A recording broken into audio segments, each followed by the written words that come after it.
In this problem, we're told that the power absorbed by the box below is P of t is 2.5 e to the minus 4t watts. We're asked to compute the energy and charge delivered to the box in the time interval 0 less than t less than 250 milliseconds. We can see our voltage source there is 50 e to the minus t volts. We've got the current labeled. And to start, we know, for instance, the energy is the integral of the power. So when we get ready to calculate the energy, all we have to do is integrate the 2.5 e to the minus 4t. If we're going to find the charge, we know that Q of t is the integral of I dt, which means that we're going to need to calculate the current I. We know that P is equal to V times I. So then I is P over V. So we have 2.5 e to the minus 4t divided by 50 e to the minus t. That gives us a current I of t, 0.05 e to the minus 3t amps.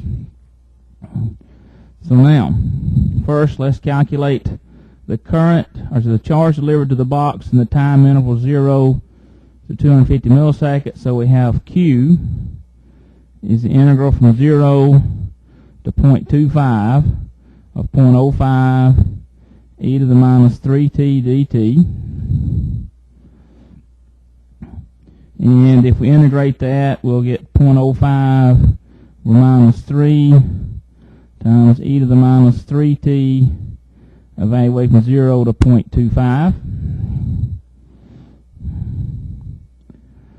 And we'll have 0.05 over minus 3.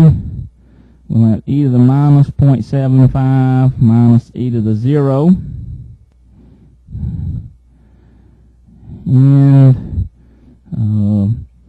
if we pull this minus sign in, we'll have 0.05 over 3 times 1 minus e to the minus 0.75. And if we calculate that, we'll see that it's 8.8 millicoulombs. Now we need to calculate the energy delivered in that time interval.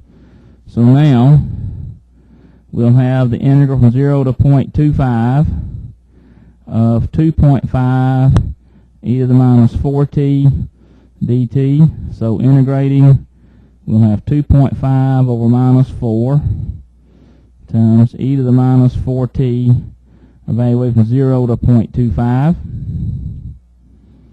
So we have 2.5 over minus 4 times e to the minus 1 minus e to the 0. And if we take the minus sign in, we'll have 2.5 over 4 times 1 minus e to the minus 1. And that's 395.1 millijoules.